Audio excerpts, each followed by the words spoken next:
नमस्कार मैत्रिणींनो, आज आपण करणार आहोत बकऱ्याचं मटण गावरान पद्धतीनं.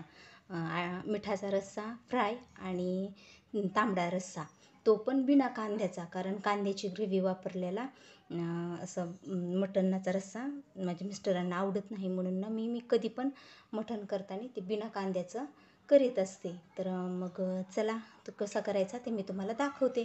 सुरुवातीला काय केलं, इथं मी अर्धा किलो बकऱ्याचं मटण स्वच्छ करून बारीक पीसमध्ये कट केले आणि त्याची केस ती त्याला लागलेले ते काढलेत. आणि मी मटण ना धुवून घेत नाही बकऱ्याचं, फक्त ना हे टावेलचे पीस असतात ना, असे टावेलसारखे दिसतात ते पीस आणि हे आतडीचे भाग असतो ना, हे दोन फक्त मी धुवून घेत असते, कारण तर हे घाण असतात म्हणून बाकीचं मटण मी धुत नाही.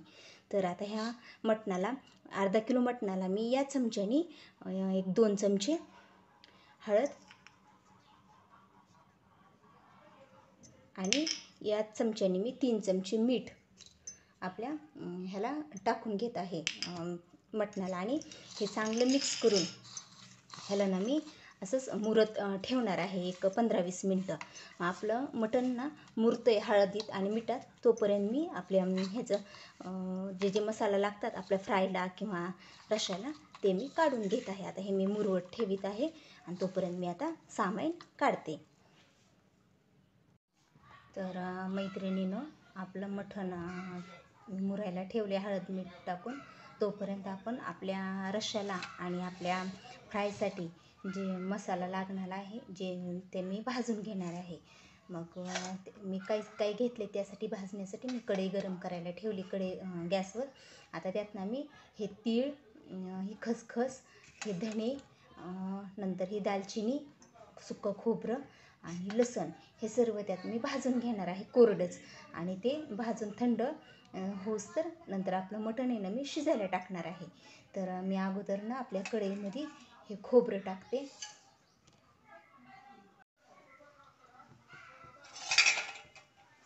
आपलं खोबरं चांगलं भाजते, त्याच्यातच आपण थोडंसं लालसर होत आलं की नंतर त्याच्यात आपण तीळ, खसखस, दालचिनी आणि धने टाकून ते पण भाजून घेऊ.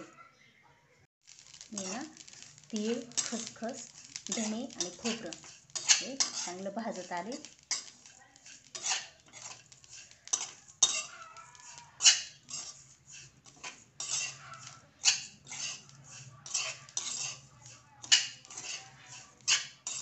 दालचिनी पण मी याच्यातच टाकते. लसण फक्त वेगळा भाजून घ्यायचा, का तर तो ओलसर होतो. मग तो बारीक करताना ना हे कोरडे मसाले बारीक होत नाहीत. मग अगोदर कोरडे मसाले बारीक करून घेते, नंतर लसण वेगळाच बारीक करून घेते.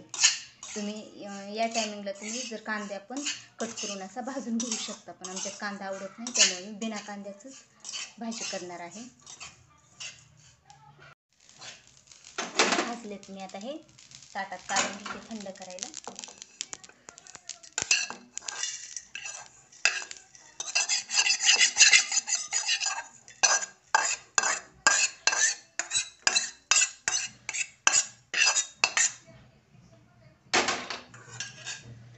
आता मी लसण घेते भाजून. मी ना सामानामध्ये तुम्हाला अद्रक दाखवायचं राहून गेले होते. मी आता ना आपल्या लसणाबरोबर हे आलं पण भाजून घेते. मी विसरले होते तुम्हाला सांगायचं. आता आपलं लसण भाजत आलं आहे, त्याच्याबरोबर आता हे अद्रक पण भाजून घेते. मी ना आपलं आता मटण शिजवून घेऊ हळद मीठ टाकून. तर त्यासाठी मी पातेल्यात तेल टाकले, ते गरम करायला ठेवले आणि त्या तेलात ना मी हे लसण आणि खोबरं वेगळंच आहे. मगाच्या वाटणात जे आपण खोबरं आणि ते घेतलं तर लसण, ते आपण रश्श्यासाठी आणि ह्याच्यासाठी घेतलं फ्रायसाठी. हे ना लसण आणि खोबरं जे मी 8 दिवसाचं बारीक करून ठेवते ना मिक्सरवर, ते घेतलेलं आहे आपल्या मिठाच्या रश्श्यासाठी. कारण आपल्या मिठाचं जे पाणी असतं का त्याला पण जरा चव यावी लसणाची, म्हणून त्याच्यात लसण खोबरं हे टाकून ठेवले. हे आता लालसर झाले. मी आता याच्यातच आपला ही मटण जे मुरात ठेवले ना आपण ते घालूया. तुम्ही या टायमिंगला तुम्ही कांदा घालू शकता, तुम्ही कांदा तुम्हाला आवडत असेल तर. आता मी चांगलं मिक्स करते आणि ह्याच्यावर ताट ठेवून ताटावर पाणी टाकते आणि ते ना मी 5 ते 10 मिनिट नुसतं तेलात हळद मिठाचं मटण शिजून देते. तर आपलं पातेल्यात मी मटण शिजायला ठेवलं. वरी असं ताटात पाणी गरम करायला ठेवले. आता ना मी 10 मिनिट बारीक गॅसवर आपलं मटण आहे ना तेलात हळद आणि मिठात तेलात शिजून देते. आणि 10 मिनिटांनी हे जे वरचं गरम पाणी झाले ना तेच पाणी मी आपलं मटण शिजायला पातेल्यात टाकणार. तर 10 मिनटं मी हळद आणि मिठात आपलं मटण शिजून दिले. तुम्ही पाहू शकता त्याला पाणी सुटलं आहे आमचंच. आता ना आपलं मटण शिजायला ते काही चिकन नाही नुसतं मिठात शिजायला, ह्याला बकऱ्याच्या मटणाला पाणी लागतंच. तर मी ना त्याच्यात वरचं जे गरम पाणी होतं ना ते टाकलं. मटणाला कधी पण गरम पाणी टाकायचं, थंड पाणी टाकायचं नाही. आता मी हलवून घेते आणि ह्याच्यावर ताट ठेवून आणखीन तसंच पाणी टाकून हे शिजूच तर त्याच्यावर झाकण टाकून पाणी ठेवून वरवर जसं पाणी लागेल तसं उघडून 10-10 मिनटाला पाहायचं. आणि ते वरचं पाणी गरम पाणी त्याच्यात टाकायचं आणि जेव्हा शिजत त्यावेळेस मग गॅस बंद करायचं. तर मैत्रिणीनं आपले मटण शिजले. मला 1 तास लागलं पातेल्यात शिजवायला.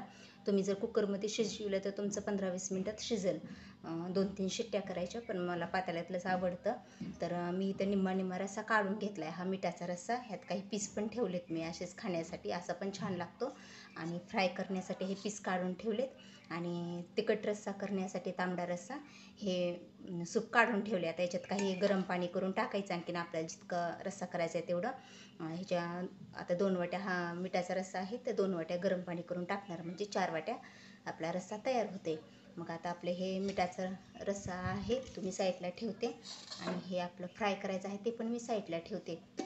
ज्यावेळेस करायचं त्यावेळेस हे करू. आता अगोदर ना आपण तिखट रस्सा करून घेऊ. तर आपला रस्सा करण्यासाठी ना मी इथं सामान घेतले ते आधी दाखवते तुम्हाला. हे आपलं वाटण जे आपण जे वाटण केलं ना त्यातलं निम्मं वाटण मी फ्रायसाठी ठेवले, निम्मं वाटण मी रश्श्याला घेतले. लसूण अद्रक पेस्ट पण निम्मी घेतली, निम्मी आपल्या फ्रायसाठी ठेवली. हे काळा मसाला जी तुम्हाला त्या दिवशी मी रेसिपी टाकली ना काळ्या तिखटाची मराठवाडा स्पेशल, ते काळं तिखट घेतलं आहे मी. हे मीठ घेतलं आहे, हे किचन किंग मसाला घेतला आहे आणि ही तरी पावडर घेतली. आता ना तेल गरम झालं आहे आपलं. ह्या गरम झालेल्या तेलात ना हे वाटण टाकणार आहे मी गॅस कमी करते.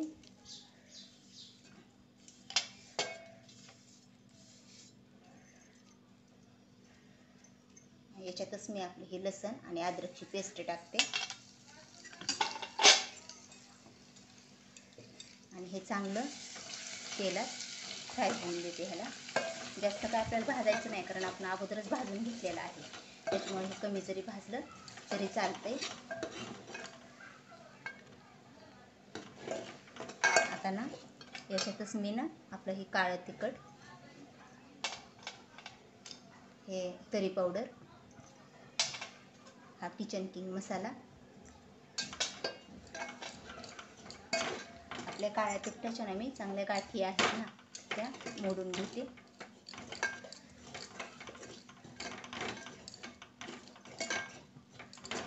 आणि मी गरम पाणी करत ठेवलं इकडं 2 वाट्या. ते गरम पाणी ना मी आपल्या ह्या मिठाच्या रश्श्यातच टाकते.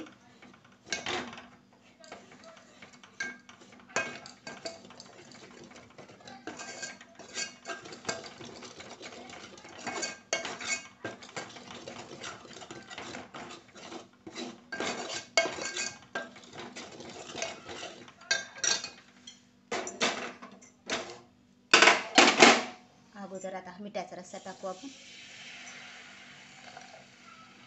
त्याला चांगली उकळी फुटली की नंतर गरम पाणी टाकू. आपला रश्श्याला चांगली उकळी फुटली. आता हे जे गरम पाणी केले ना ते गरम पाणी मी याच्यात टाकते.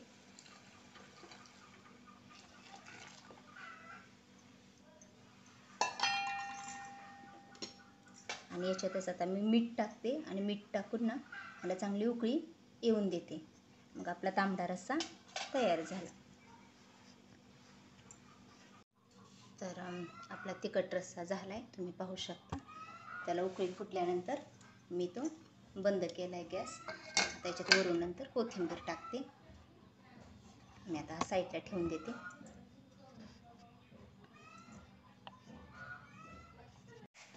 आता आपण ना फ्राय करून घेऊ. मी कढईत तेल गरम करायला ठेवले आणि फ्रायसाठी ना मी इथे सामान दाखवते तुम्हाला, जे आपण वाटणातलं थोडं वाटण काढून ठेवलं होतं. हे लसण अद्रकची पेस्ट, हे मीठ, किचन किंग मसाला आणि आपलं काळं तिखट आता आपण, आणि हे जे आपण पीस बाजूला काढून ठेवलेत ना फ्रायसाठी, ते पीस. आता आपलं तेल गरम झालं की आपण त्याच्यात लसण पेस्ट आणि हा मसाला आपलं वाटण टाकणार आहोत.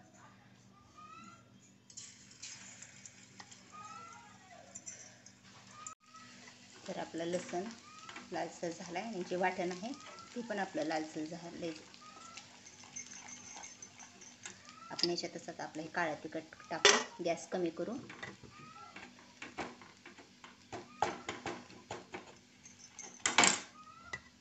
याच्यात आपण आता मीठ, हे किचन किंग मसाला, हे चांगलं मिक्स करून घेऊ.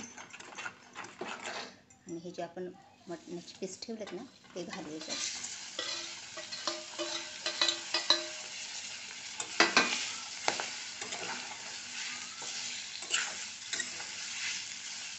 वरून नंतर कोथिंबीर टाकून आता मी गॅस बंद करते.